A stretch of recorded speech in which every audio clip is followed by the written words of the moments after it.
here in Lafayette, Louisiana, just north of New Orleans, visiting with Mr. Robert Richardson. I thank God every day that I can interview people that I know have a story that can help people. So today we're going with Rob. We're going to talk about when that air comes out the bottle, that journey, and specifically, how do you prepare and how do you deal with your mental wellness? So thank you, Rob. Thank you. Thank you.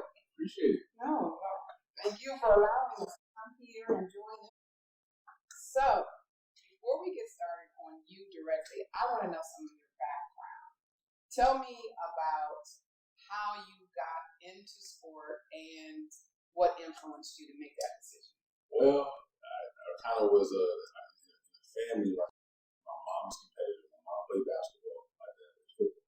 So anything that we did in the house was very competitive. So I always wanted to play basketball. My favorite athlete is Michael Jordan. My mom is from Illinois, so she grew up watching Bob Jordan. And my dad, of course, was football. So he was a Patriots fan / let me say, somewhat of a Dolphins fan, but I'm a Dolphins fan, more Patriots. Long story short, I played basketball for the majority of my life because I always was oversized. But in high school, the football coach was not stop hounding me because, man, this guy's like 6'7", he's like 300 something pounds, like he needs to have a helmet on, some shoulder pads. I'm like, I don't want to hit people because I don't see the reward of breaking something. And my dad was like, look, I'm going to take you out to the field. I'm going to let you hit the pad. I'm going to teach you how to play football. And ever since then, I just love playing football. I remember playing in Pop Warner at the age of 14 or 13 years old and playing with 15-year-olds. Parents were having issues. Oh, my goodness, he's in high school. Like, why is he playing with my son? My dad was like, no, he's a birth certificate. And because I learned how to play. And I was just fundamentally sound. And so football, sports was just, I was born. It was just given to me. I didn't have a chance not to play. I played basketball. I played travel football. But then we had a chance to play tennis. My mom wanted me to play tennis, of course. But she did put me in dance class. So I learned how to remove these big boats I have. Right. So I had good footwork. But always was in sports. Always played. So sports is my entire life. Your dad played sports? He played sports. He played back in the 80s or 70s, early 80s for like a couple of years. Oh, so he made it to the NFL. He made it to the NFL, played a little professional football. Okay. And so after that, he was like, yeah, you're next. I was like, I don't know. I don't like how we hit, breaking stuff. I got over that real quick when I learned how to play and started to love it. Okay. So, you played in high school. You went to college. I played at HBCU school. I played at Morgan State University. Okay. And I left early to come home and tend to my father at the time. My father went into a diabetic coma. So I left early and came home and got my graduate. It didn't stop there. Since I came home and got my degree, I was like, well, why don't I try for the CFL? Every time I tried to train, I was ready to try out. Boom, injury happened. My left knee went out. Okay, this hurt. You'll try again next year. All right. Boom, right knee went out. So, all right. Let's try one more time. I said, all right, I'm ready. Let's go. Boom, left knee went out again. So it was like 3 knee surgeries every single year, every time I tried to get back to football after leaving football. After you left football. Mm-hmm. So your dad, diabetic, type 1 or type 2? Type 1. Okay. He wasn't born. He wasn't born. It was onset. Lack of quality, poor quality over time. Okay. After he played football, he was like, "You didn't train this hard anymore. I'm just going to chill out." Oh, okay. That's actually type 2. I'm sorry, type 2. Yeah, type 2. So that's the lifestyle for type 2. Yes. Now, does that run in your family? It does. Type 2 diabetes runs in the family. Congenital heart failure, high blood pressure, high cholesterol, anything and everything. Wow. And so that's why I had to make a change. Like 3 years ago, I had to make a change. Have you lost anyone in your family due to these types of diseases? Yes. I can tell you how many people I lost in the family. Recently, unfortunately, not to them being unhealthy, but I lost my older older sister and I lost my older brother to COVID 4 months apart. And so I know I don't know what their health conditions at the time, but I just know that this is why I wanted to make sure I was healthy because I wanted to prepare myself for anything down the road. Right. But my dad, his diabetes got so out of control. He was in coma, his vision, and other health problems. Wow. That's definitely a lot. Yes. So, injuries, based on because of your size, the knee injuries, what did they know what caused that? My knee injury was caused because I was disabled.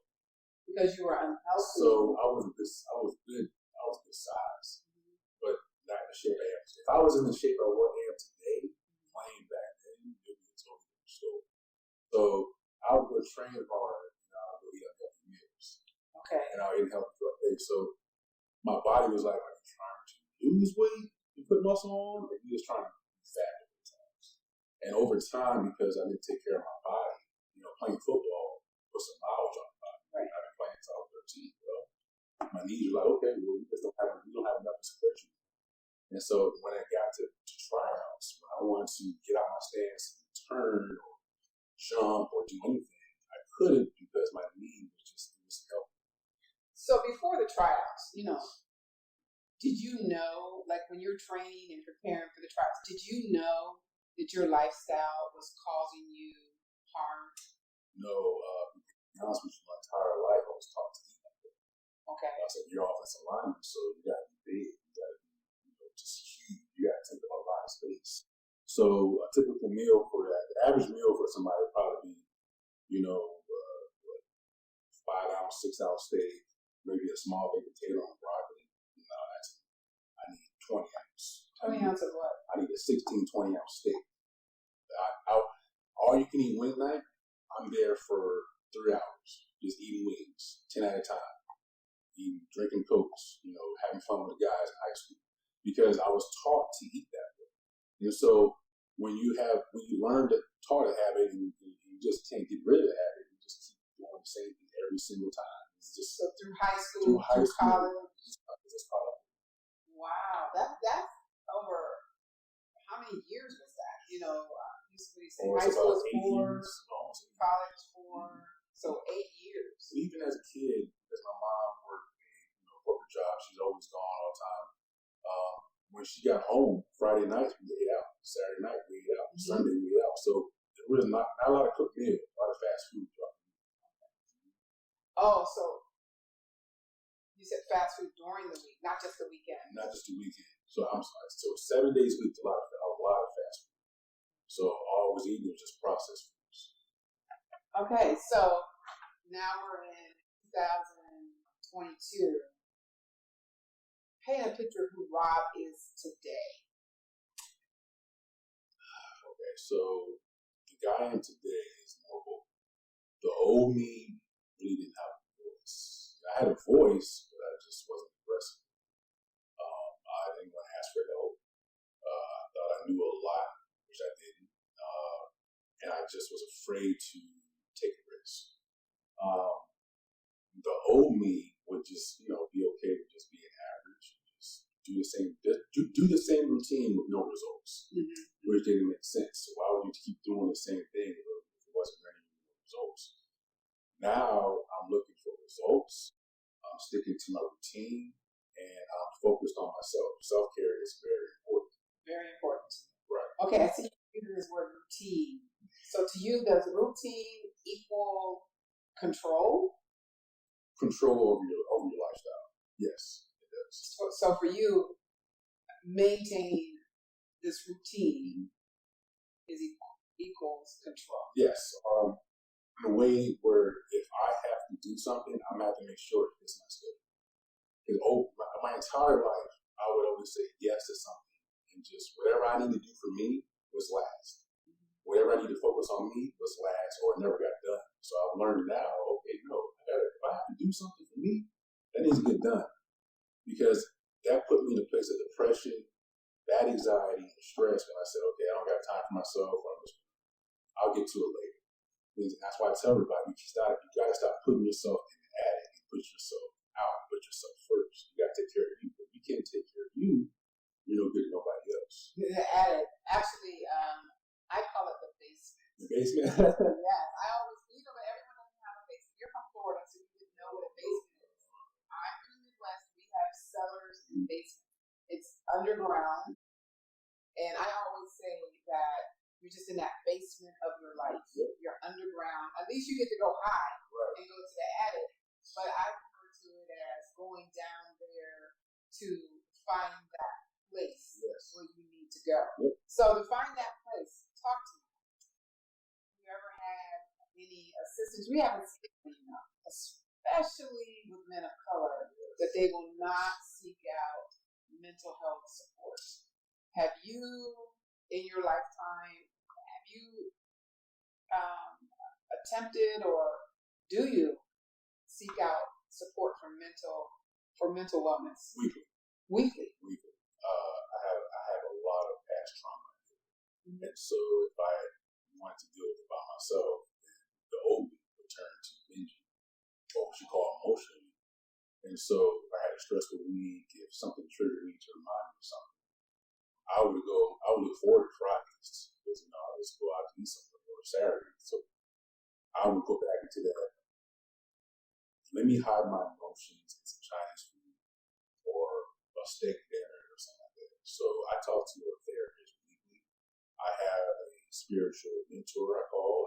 His name is Mr. Russell. I talk to daily, and I look for wisdom. I seek wisdom. I pray daily and read my word.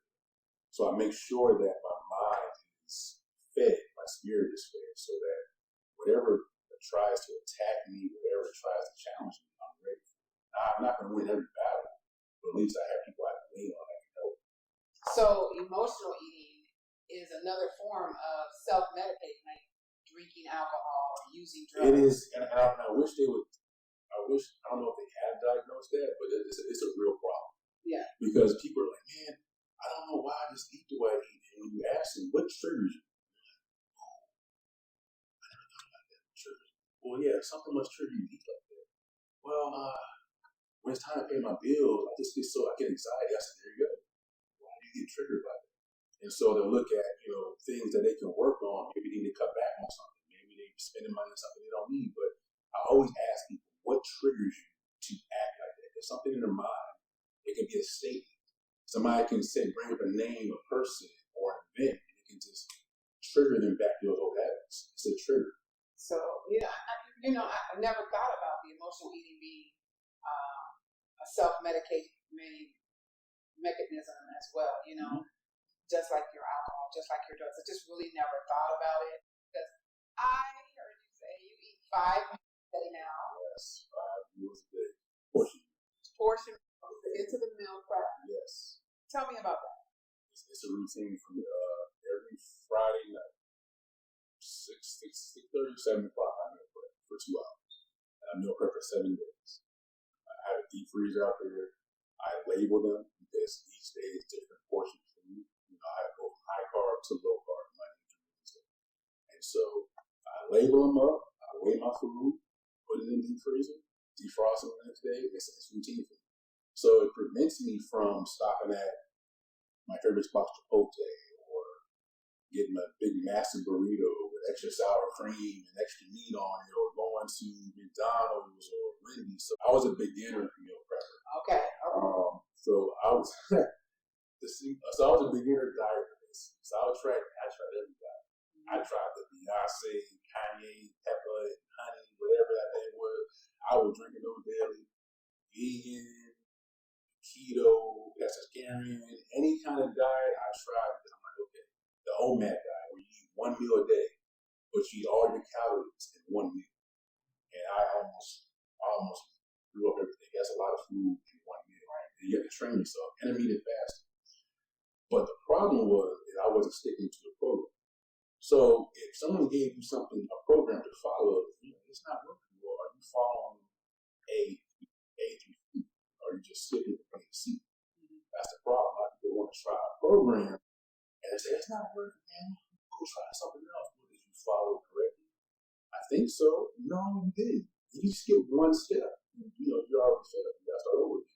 Right. I just learned how to cook. I learned how to eat real fresh food on top of that, not processed food.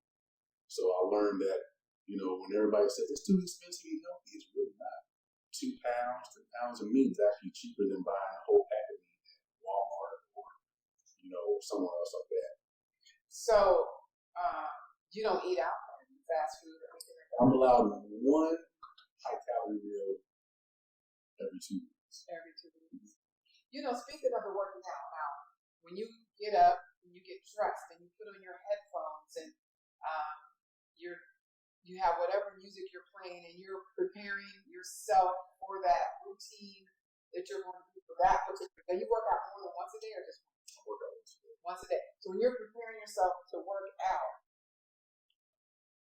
what is the lifestyle that you're visualizing that Rob is attaining from that?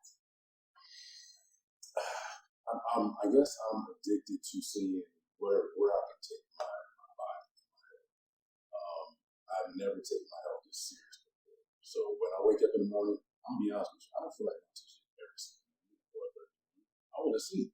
Because when I wake up, my wife's sleeping, she's drooling, my son drooling and snoring. I'm like, man, this pillow feels good, this blanket feels good, the AC blowing. I don't feel like I'm teaching. But I know that where I'm trying to go. So outside of going to the gym, I have a goal. One day I want to act. I want to be an actor. I want to be a natural bodybuilder. So everything I do daily is towards those goals. Okay. So I do have rest days, but I'm just trying to attain these goals. Right. So tell me how we talked about your wife, Ms. Lena, and little Elijah. Tell me where they fit into this routine picture of what you're visualizing for your lifestyle by sticking to these routines and maintaining control. Well, as the husband, as the father, you're the foundation of the household. I have to set the example. I have to set the stage for Elijah and for my wife. And so they're the reason why I get up in the morning and go train my body. They're the reasons why I feel very good. If it wasn't for them, I'd probably just chill out and relax. But because I have a son that looks up to me, because I have a wife that doesn't want a husband that is just out of shape.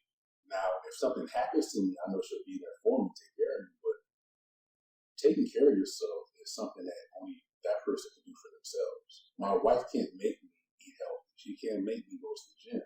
So if I'm not giving her the best version of a husband, then I'm how dare me not give myself my best self to her, because she gives me the best of her, while I can do the same thing for her as well. And the same thing goes for my son. So yeah, I'm tired. Sometimes I don't feel like going to the gym. Heck, sometimes I don't feel like coming home talking to anybody, but it's a blessing to have them. And so I have to give them the best version of myself. On a daily. It's not, yeah. There's no days off. Yeah. So what's the name of your movement, your initiative? Transformation Fitness. Yes. Now where'd that come from? That started, that's a story behind it. 2012, I lost my first 170 pounds preparing to get back into the CFL.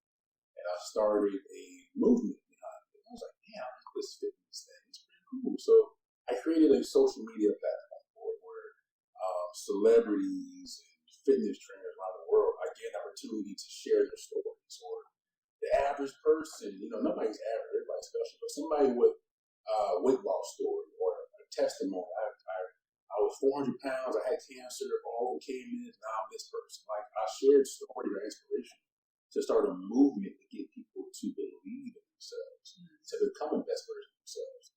Well, I didn't take my own medicine.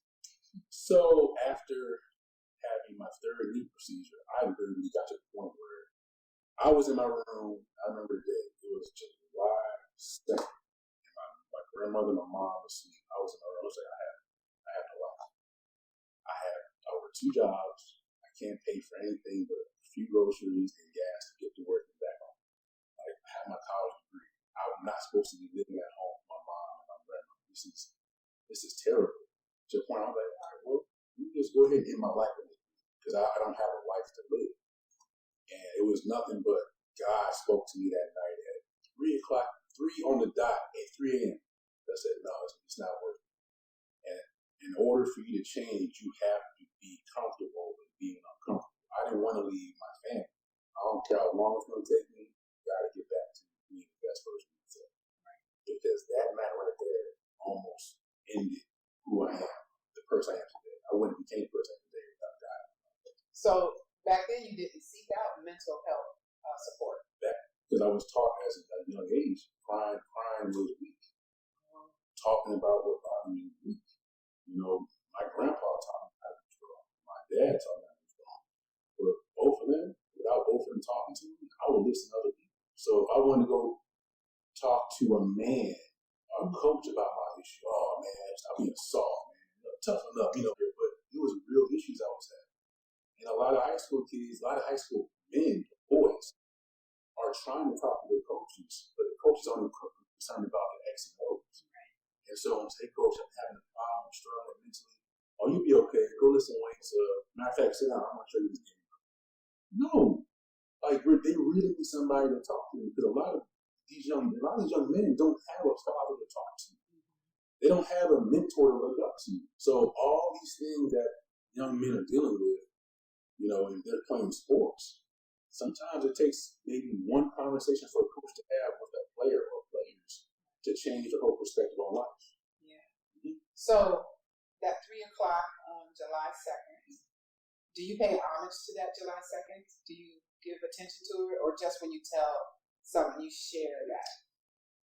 I have it stored in my mind. You have in your mind. So that one conversation with God, that was enough to save you.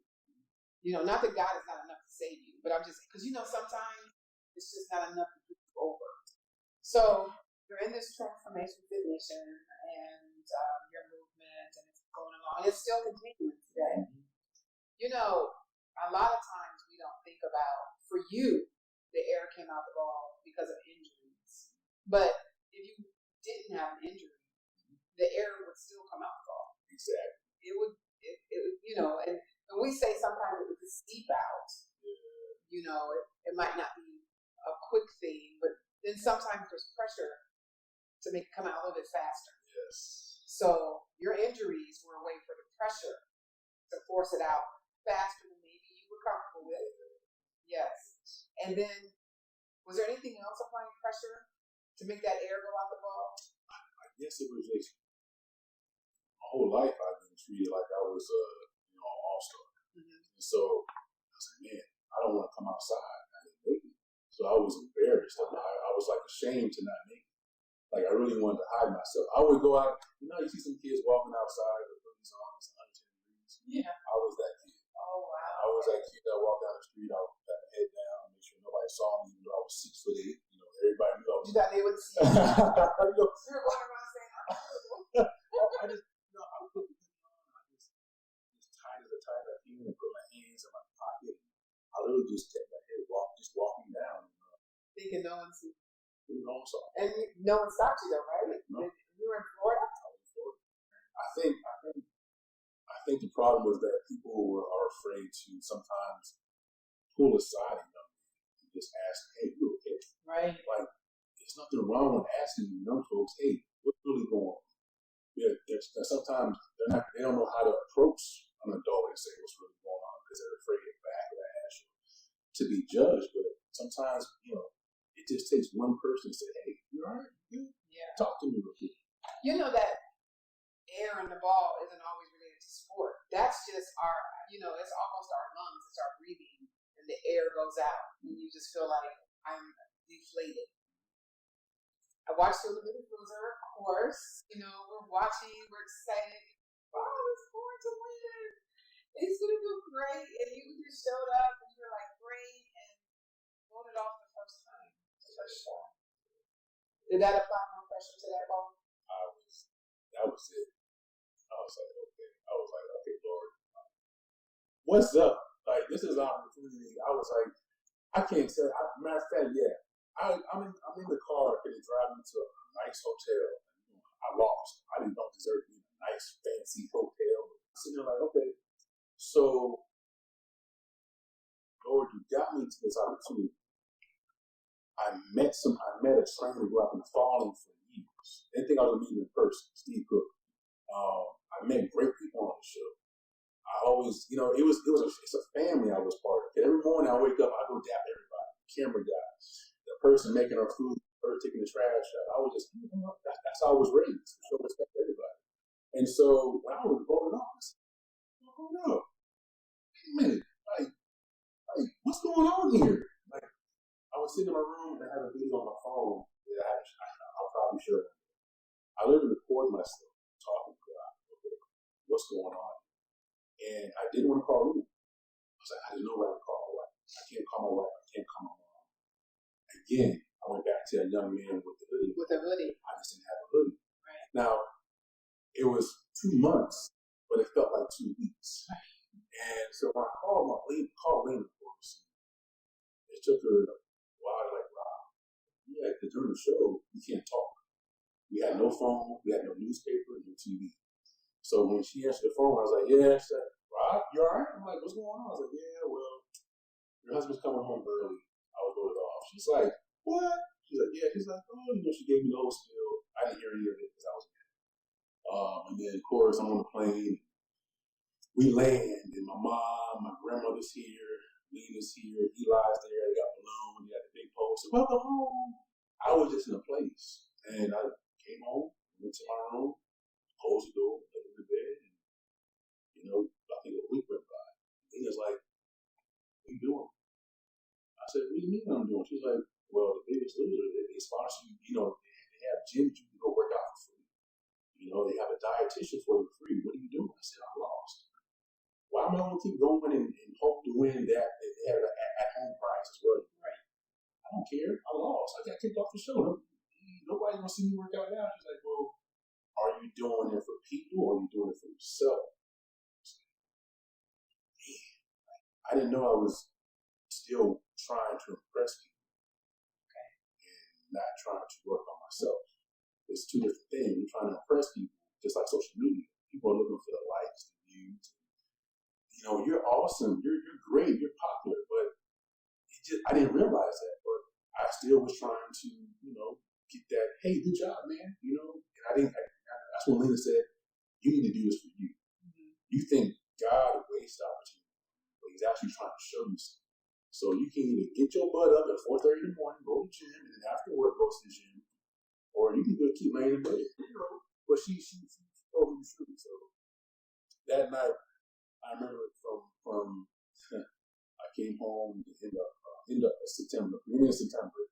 From September to November, before we went back to the show, I went to 4:30 workouts in the morning and then worked out at 5:45. So I worked out twice a day, 6 days a week. And so she motivated me to get my butt up. Yeah, I was going to ask you, what was life like? You had these injuries. I know you and Lena dated from high school, so she was there through all of this. So what was life like for you in your head? Because a lot of this is in your head. Yep. Before marriage. Like, what were you doing?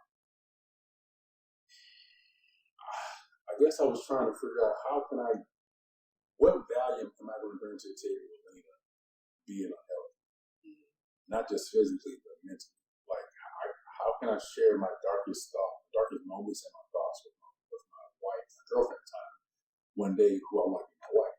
I was ashamed of some of the stuff. I was ashamed of the trauma. I was ashamed that I didn't know how to become healthy. So that's why you don't see a lot of pictures of me. If you see pictures of me, she took the pictures. Like, she forced me to get those pictures, but I don't like to take pictures back then. Now I can't keep my pictures. Right. But it's I was ashamed of not being consistent. And then I was also just ashamed of myself. When you live a life where you're always being given an award for your achievement.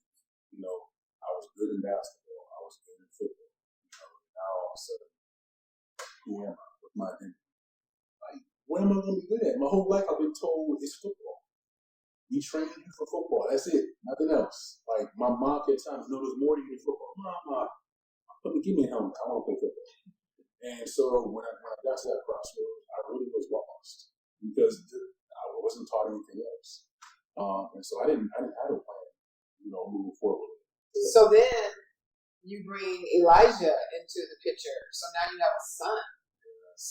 where does this fit in this transformation, this journey of You yours? know, my son, the day he was born, I put him on the chest and I feel, I said, I'm going to give you 100,000%. And when I meant that, when I said that, I meant that I was going to give him the best version of myself. I just didn't know when. But from that day on, I would train, I would stick to my meal plan. So I went from being inconsistent to being consistent. I just needed a tiny bit of help to show me what I was doing wrong. It was one thing I was doing wrong. That was it. I wasn't weighing my foods. Okay. That was a game changer for me. That was it. Okay. That was a game changer. But when my son was born, that's when I was like, no matter how I feel, I could be injured, tired, I could be missing a leg, a toe, arm, I'm still going to get me going. So my son changed me. Oh. You know what? I just have one more thing, one more question for you. Because we all have a journey. Everyone has their own individual journey, this thing that we have of life. And some of us add sports, some of us don't. But no matter what, like I always said, we all have something where the air comes out. If it's coming out a sport ball, if it's just coming out, it's going to seep out, or there could be pressure in there. For building lives, we deal a lot. And like you said, the youth, a lot of them are going through some things. You know, traumas that you don't know, living situations that you're not aware. What is something that you would share with a young person, male or female, that would help them when that pressure comes, or they see that the air is going out, and they're going to have to shift? What's something that you could share with them to help them cross over? Don't be afraid to adapt. Adapting to change, adapting to things that don't go your way is critical. When you fail, it doesn't mean that it's over. It just means you just learned a lesson. It just means that it's time to learn from that mistake, learn from that failure, and build off of it. And once you build off of it, nothing can stop you. Success is not going to be given to you, and you're going to have to grow up a lot faster than what you thought it would. Times have changed. It doesn't mean you just stop. So just learn to adapt and understand that when you fail, it doesn't mean it's over. That's what I was talking about. All right. Well, thank you. I thank you so much for just being candid and sharing with us, you know, that you seek mental health support. You have to. You have to. You have to. You have to have those people, those counselors, and in those different places. It's okay to have a therapist who, you know, who's not the same culture somewhat, but it's hard to talk to them. It's hard to share certain things with them, because if you're not me as a 6'8" black man, you're not understanding some of the stuff I struggle with. Mm-hmm. I struggle with a lot because I see a lot that happens to our culture. And so it helps when I have another man to talk to and how to deal with it. But when it comes to stuff that happens to a black man, it helps to have another black man give you some wisdom how to handle it. Because everything is not with this or with yelling or doing it. It's okay. Well, let's talk about the situation. How can we fix this? How can we not be afraid? How can we deal with this? How can we live with this? Because anger is like an adrenaline rush. It only lasts for maybe 15 minutes. But after that, you're not angry. To me, you're afraid. Right. You're afraid of what could happen to you. You're just telling everybody that you're angry. And so by seeking mental health and guidance and wisdom, that's strength. Because you're not only helping yourself, but you're helping others that need the same help. Somebody that might not can afford to help right now, at least you can share some insight of how you overcame that difficulty. Right. That's why I think mental health is important. It's valuable. Because without this being strong, you can't transform anything. The body will not move until the mind tells it. Yes, and get out the basement. Yes. Get out the basement. So I'll encourage you, that you take care of yourself. Just take care of yourself. Whatever that is, whatever that package looks like, take care of yourself. Get yourself a routine so that you can maintain control of your lifestyle. Exactly. And did I get it? I got it. You got it. All right.